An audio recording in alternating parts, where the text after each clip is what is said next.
My brother grabbed my invitation, laughed in front of the entire family, and threw it straight into my face.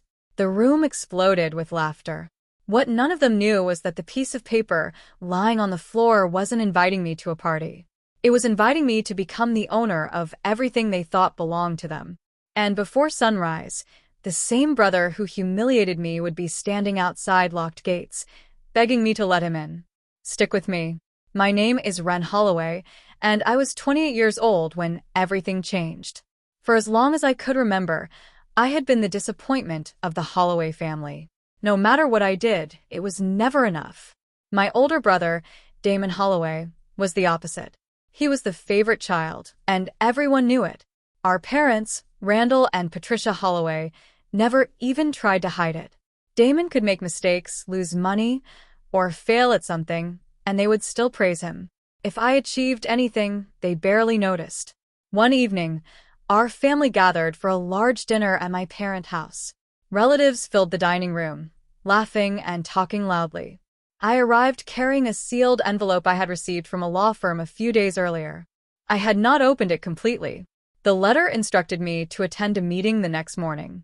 I thought it was important, but I did not know exactly why. As I stood near the table, Damon noticed the envelope in my hand. "What is that?" he asked with a grin. Before I could answer, he reached over and snatched it away. "Damon, give it back," I said. Instead, he held it up for everyone to see. "Oh, look at this," he laughed. "Ren probably got another award for trying her best." Several relatives chuckled. He continued making jokes while people watched. "Maybe she's finally being recognized for being average," he said. The room burst into laughter. My face burned with embarrassment. Then Damon tossed the envelope directly at me. It struck my shoulder and fell to the floor. More laughter followed. I bent down, picked it up quietly, and slipped it back into my bag. No one noticed the name printed on the envelope. The attorneys handling the estate of my late grandfather, Theodore Holloway. The man who had died 20 years earlier. The man nobody in the family ever talked about anymore. Feeling humiliated, I left the dinner early and drove home. That night, I barely slept. The next morning, I got into my car and headed toward the law office. I had no idea that my entire life was about to change forever. As I drove toward the law office, memories kept filling my mind. For years, the Holloway family had repeated the same story about my grandfather, Theodore Holloway. According to them, he had left almost nothing behind when he died. Any money he once had was supposedly gone long before his death. I had heard that story so many times that I eventually accepted it as the truth. Damon loved talking about it more than anyone. Whenever the subject of family wealth came up, he would laugh and say there was nothing left for anybody to inherit. Then, he would usually find a way to remind me that nobody expected much from me anyway. Those comments had followed me my entire life. At first, they hurt deeply. Later, I learned to hide my feelings. Damon never had to worry about anything. Our parents always made sure of that. When he wanted to start a business, they provided the money. When the business struggled, they gave him more. When he made bad decisions, they cleaned up the mess. When he accumulated debt, they paid it off. No matter what happened, someone was always there to rescue him. Meanwhile, I learned to handle problems alone. I worked long hours. I paid my own bills. I rented a small apartment and carefully managed every dollar I earned. Whenever I noticed the difference in how we were treated and dared to question it, the reaction was always the same. I was told I was jealous. I was accused of causing drama. My parents insisted Damon simply worked harder and deserved more support. The conversations never ended well. Eventually, I stopped trying. There seemed to be no point arguing against a story everyone had already decided to believe. So, I focused on surviving. I built my life without expecting help from anyone. I stopped asking for fairness because fairness never seemed to exist inside the Holloway family. What I didn't know was that my grandfather had seen far more than anyone realized. Before his death, Theodore had quietly paid attention to everything happening around him. He noticed who was rewarded. He noticed who was ignored. He noticed every excuse, every manipulation, and every act of favoritism. While the rest of the family believed their behavior would never have consequences, Theodore had been documenting it all. He had kept records. He had written notes. He had collected evidence. And after his death, those records did not disappear. Someone had been protecting them.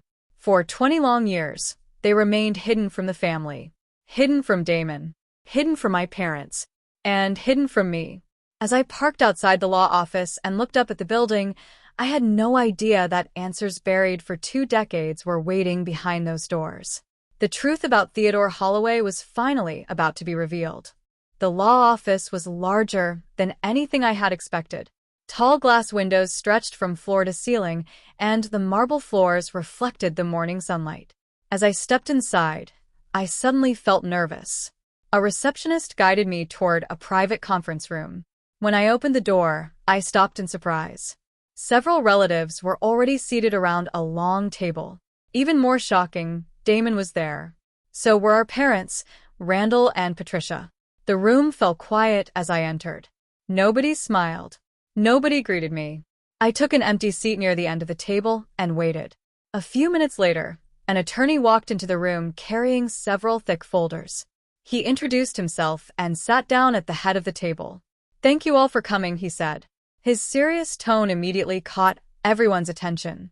He opened one of the folders and adjusted his glasses. "I am here regarding the estate of Theodore Holloway." The mention of my grandfather's name made the room even quieter. The attorney continued. "Mr. Holloway's will has remained sealed for the past 20 years because of a specific condition." Several family members exchanged confused looks. "What condition?" Damon asked. The attorney looked down at the document. "The estate could not be distributed until Theodore Holloway's youngest grandchild reached the age of 28. My heart skipped. The youngest grandchild was me. The attorney turned toward me. "That grandchild is Ren Holloway." The room instantly became tense. I could feel everyone's eyes on me. Damon leaned back in his chair, clearly uncomfortable. My parents looked confused. The attorney carefully opened another folder. Then he began reading. With every sentence, the atmosphere changed. Theodore Holloway had not died poor. In fact, he had died incredibly wealthy. The family story I had heard my entire life was completely false.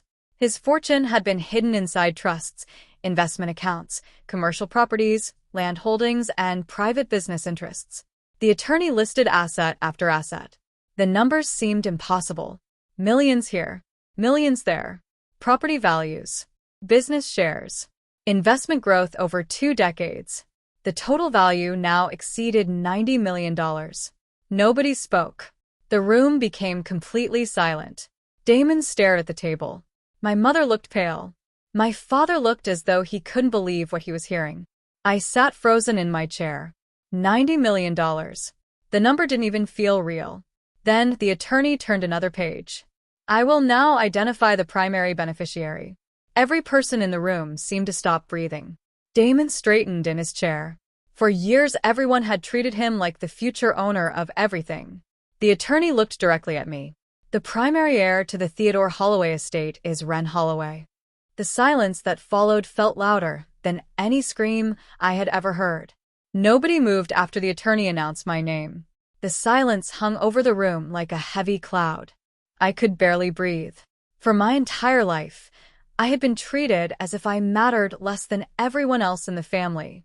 Now I was being told that my grandfather had chosen me as his primary heir. The attorney waited a moment before continuing. "There is additional information contained within Theodore Holloway's will." Every eye remained fixed on him. He opened another section of the documents and began reading aloud. According to the will, my grandfather had spent years carefully observing the family before his death. He had kept detailed notes. He had recorded his concerns. And he had written exactly why he made his final decisions. The attorney explained that Theodore had witnessed the constant favoritism shown toward Damon. He had watched family members excuse his mistakes over and over again. He had seen Damon rewarded regardless of his behavior. At the same time, he had watched me being ignored. He saw my efforts dismissed. He saw opportunities given to others while I was expected to accept less. My throat tightened as the attorney read my grandfather's words. Someone had noticed. Someone had seen everything. For years, I believed nobody cared enough to see what was happening. but Theodore had. The attorney then explained how the estate would be distributed. The inheritance was not divided equally. That decision had been made intentionally. Nearly everything was being left to me. Several valuable properties, large investment accounts, ownership shares in multiple businesses, and Theodore's private estate. The list seemed endless. Each new asset made the room more uncomfortable. Then the attorney explained Damon's portion. It was very small. Compared to the rest of the estate, it was almost nothing. The reaction was immediate. "This can't be right," Patricia suddenly shouted. She pushed back her chair and stood up. "There has to be a mistake." Randall quickly joined in. "I want these documents reviewed again," he demanded. "The numbers don't make sense." The attorney remained calm. "The documents have been verified multiple times." Damon said nothing. He looked completely stunned. His face had lost all color. Less than 24 hours earlier, he had grabbed my invitation and thrown it into my face, while everyone laughed. Now he sat frozen in his chair. The sister he had mocked had suddenly become the wealthiest member of the entire family. For the first time in his life, Damon looked powerless. The room filled with arguments. Questions flew from every direction. Nobody seemed willing to accept what they had just heard. Meanwhile, I sat quietly, trying to understand how my life had changed so quickly. But as shocking as the inheritance was, the attorney had not finished. A thick second folder still rested on the table. And judging by the serious look on his face, something even bigger was about to be revealed. The attorney waited until the room became quiet again. Then he slowly reached for the second folder resting on the table. Unlike the first folder, this one looked older and much thicker. A feeling of unease spread through the room. Even Damon seemed nervous. The attorney carefully opened the folder and looked around the table. "What I am about to share was ordered by Theodore Holloway before his death," he said. Nobody spoke. He hired professional investigators to collect and preserve records regarding certain financial activities connected to his family. My heart started beating faster. The attorney removed several documents.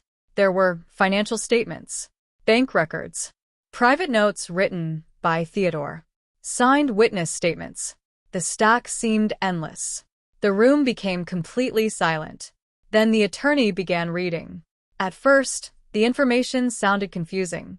But as he continued, the truth became clear. After Theodore's death, money had been placed into accounts intended to support my future. Funds meant for my education. Funds meant to help me start a career. Funds meant to provide opportunities as I grew older. I stared at the documents in disbelief. I had never known those accounts even existed. The attorney continued. The records showed that small amounts of money had quietly disappeared over the years. At first, the missing sums were barely noticeable. A withdrawal here, a transfer there, nothing large enough to attract attention. But over time, the amounts increased. Thousands became tens of thousands. Tens of thousands became hundreds of thousands. The theft continued year after year. The room felt colder with every word. Patricia looked uncomfortable. Randall stared at the table. Neither of them interrupted. Then came the worst part. The investigation showed that Damon wasn't simply aware of what had happened. He had benefited from it. Money that should have helped me had been used to support his businesses, his investments, his lifestyle. The color drained from his face. For the first time, he seemed unable to find an excuse. I sat frozen in my chair. My entire life suddenly made more sense. Every struggle, every missed opportunity, every time I wondered why I had to work twice as hard just to survive. The answer had been sitting in front of me all along. The family had never simply overlooked me. The favoritism had gone far beyond hurt feelings. It had become something deliberate, something planned, something hidden. I remembered every family gathering where I was ignored, every achievement that was dismissed, every moment Damon was praised while I was treated like an afterthought. Tears filled my eyes, not because of the money, because of the truth. For years, I believed I wasn't important enough to matter. Now I finally understood what had really happened. My humiliation had never been accidental. I had not been forgotten. I had been intentionally pushed aside. And judging by the remaining documents in that folder, even darker secrets were still waiting to be exposed. The attorney allowed the room a few moments to absorb the shocking information. Nobody spoke. The silence felt heavy. Then he opened another section of the investigation file. "I am afraid there is more," he said calmly. My stomach tightened. I wasn't sure I wanted to hear anything else. But the truth was already coming out.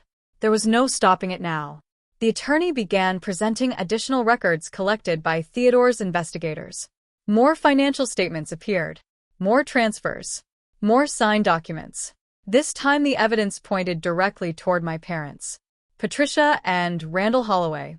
The records showed that they had coordinated much of the financial manipulation over the years. The money intended for my future had not disappeared by accident. It had been deliberately redirected.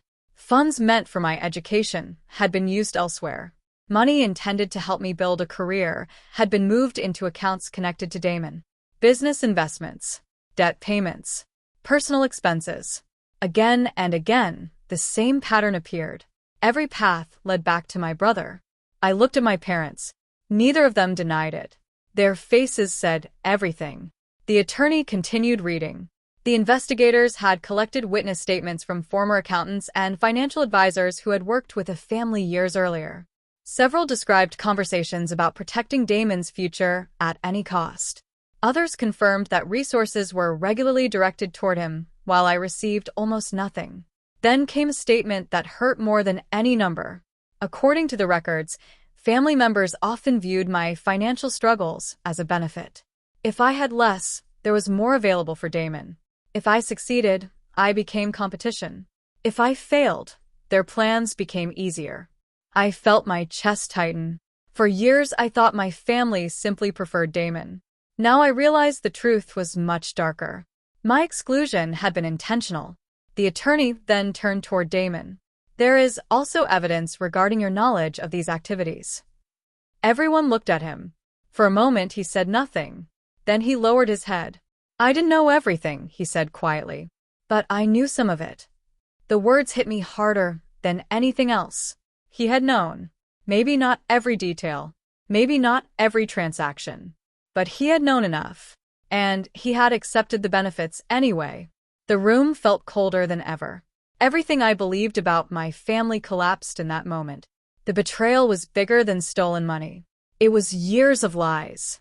Years of manipulation. Years of being treated as though I mattered less. The people who should have protected me had worked together to push me aside. And now, in a room full of relatives, lawyers, and witnesses, every secret was becoming public. The carefully protected story my family had built for decades was finally falling apart. And there was no way to hide the truth anymore. The days after the will reading were unlike anything the Holloway family had ever experienced. The evidence collected by Theodore Holloway did not stay hidden for long. Attorneys reviewed the records. Financial experts examined the documents. Legal notices were sent. Questions started spreading through professional and business circles. The carefully protected secrets of the Holloway family were suddenly under scrutiny. As more people learned about the investigation, the family's financial position began to weaken. Several assets connected to the disputed funds were temporarily frozen while reviews took place. Accountants requested additional records. Lawyers demanded explanations. Financial institutions began looking more closely at past transactions. What had once been hidden was now attracting attention from every direction. My parents grew increasingly worried. Phone calls filled their days. Meetings were scheduled. Documents were requested. The pressure seemed to increase every hour. For years, they had controlled the story. Now they were losing control of it.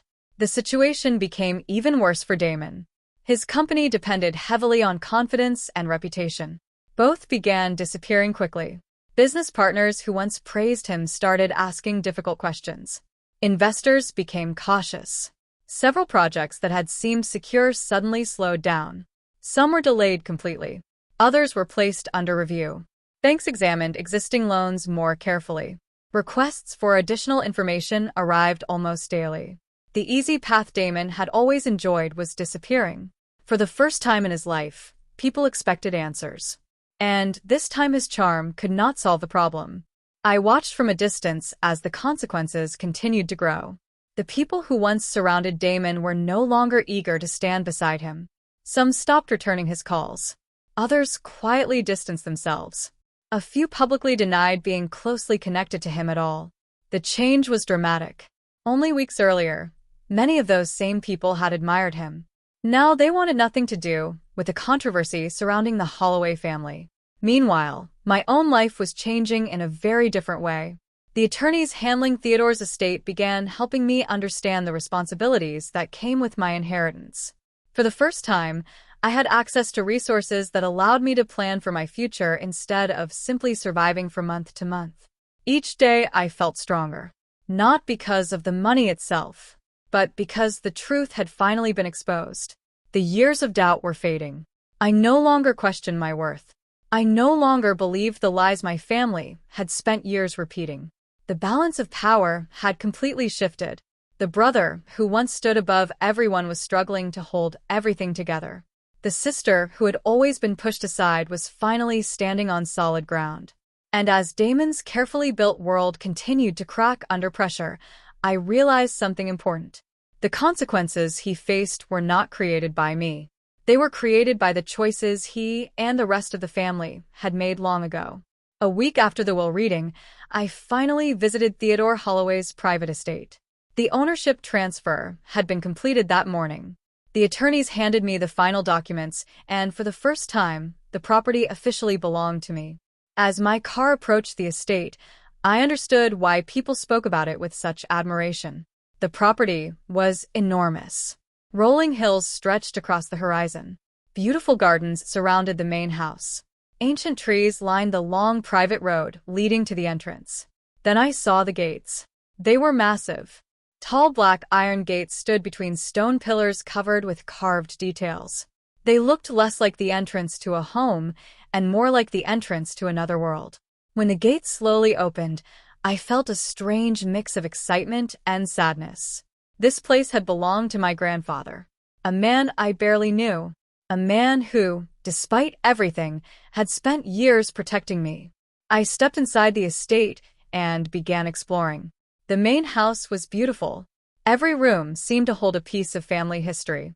The attorneys had already organized many of Theodore's personal belongings. As I walked through the library, I discovered shelves filled with old journals. In another room, I found framed photographs. Some showed family gatherings from years ago. Others showed Theodore standing beside properties and businesses he had built during his lifetime. Then I found something even more meaningful: letters. Dozens of them. Some were addressed to me. Others contained personal notes about family events and observations. As I read through them, tears filled my eyes. Theodore had seen far more than anyone realized. He had written about my kindness, my determination, my strength during difficult times. Again and again, his words showed the same thing. He cared about me. He believed in me, even when nobody else seemed to. For the first time, I felt truly seen. Hours passed as I explored the estate. Then a security guard approached me. "Miss Holloway," he said carefully, "there's someone at the front gate asking to see you." I already knew who it was. When I reached a window overlooking the entrance, I saw a familiar vehicle parked outside. Damon. My brother stood near the gate, speaking with security. The same brother who had grabbed my invitation and thrown it into my face. The same brother who laughed while everyone else laughed too. Now he was demanding to speak with me, but security refused to let him enter. The gates remained closed. I watched silently from inside the estate. Damon argued. He insisted he had every right to come in. The guards did not move. For the first time in his life, Damon was not the one being welcomed. He was the one being left outside. And standing there behind those gates, he finally looked like someone who understood what rejection felt like. The first time Damon appeared at the estate gates, I assumed it would be the last. I was wrong. He came back the next day, then the day after that, and then again. Hours slowly turned into days. Each time, security informed me that my brother was outside asking to see me. At first, I ignored the requests. I had spent years being ignored myself. A few days later, curiosity got the better of me. I stood near a second-floor window, overlooking the front entrance. From there, I could see Damon clearly. The difference was impossible to miss. The confident man who once walked into every room expecting admiration was gone. His expensive suits had been replaced with simple clothes. His posture had changed. His shoulders seemed heavier. Even from a distance, he looked exhausted. His arrogance had disappeared. One afternoon, he remained outside the gates for nearly 2 hours. Finally, I agreed to listen through the estate intercom system. His voice sounded unfamiliar. "Ren, please," he said. "I just want to talk." I stayed silent. I know I've made mistakes. Mistakes. The word almost made me laugh. What happened was much bigger than mistakes. Damon continued speaking. He claimed he had changed. He said our parents had influenced him. He blamed family pressure. He blamed the environment we grew up in. He blamed expectations. He blamed nearly everyone involved. Everyone except himself. As I listened, memories flooded my mind. I remembered every family dinner where my achievements were ignored. Every birthday where Damon received more attention. Every time I needed help and was told to figure things out alone. I remembered struggling to pay bills while money intended for my future was secretly being used to support him. I remembered standing in that dining room while he grabbed my invitation and threw it into my face. I remembered the laughter, the humiliation, the years of feeling invisible. For so long, I had begged for something simple. Not money, not inheritance, not special treatment. Just respect, just basic kindness, just the feeling that I mattered. Nobody had listened. Now, everything had changed. Now Damon was the one asking. Now Damon was the one waiting outside. Now Damon was the one begging. As he continued speaking, I realized something important. Forgiveness and access were not the same thing.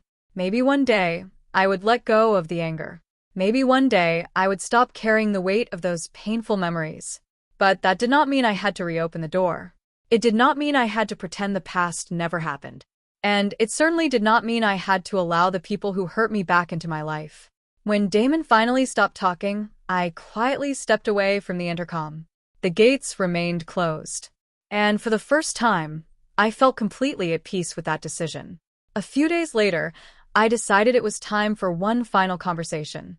Not because Damon deserved another chance. Not because I had changed my mind, but because I wanted closure. The security team arranged a meeting at the estate gates. The gates remained closed between us. I stood on one side. Damon stood on the other. For a moment, neither of us spoke. The man standing across from me looked very different from the brother I had known for most of my life. The confidence was gone. The pride was gone. Only regret remained. I held a single envelope in my hands. Inside was a copy of Theodore Holloway's final letter.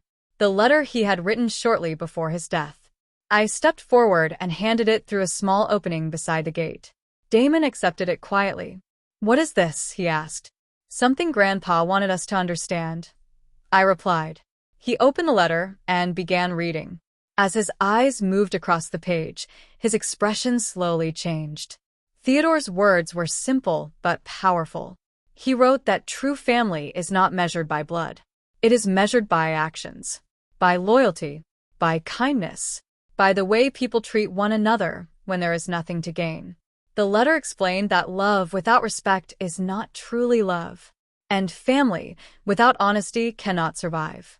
When Damon finished reading, he lowered the paper. Neither of us spoke for several seconds. Finally, I broke the silence. "I spent years trying to be part of this family," I said calmly. "I kept hoping things would change." Damon looked down. "I know," he whispered. I nodded. "Thank you for teaching me exactly who you are." The words were not spoken with anger. They were simply the truth. Everything that had happened had forced me to see reality clearly. No excuses. No illusions. No false hope. For the first time in my life, I understood my worth. I looked at my brother one last time. "I wish you well, Damon." His eyes filled with emotion. "Ren." But I gently shook my head. The conversation was over. I was not opening the gates. Not today. Not tomorrow. Not ever again. Some doors close for a reason. As Damon slowly turned and walked back toward his car, I could finally see understanding on his face. He realized what he had truly lost. Not the money, not the estate, not the inheritance. He had lost the sister who spent years trying to love a family that never valued her. I watched until his vehicle disappeared down the long road. Then I turned around and walked back toward the estate, toward the future Theodore had protected for me, toward the life I was finally free to build. Behind me, the massive gates slowly closed. This time, forever.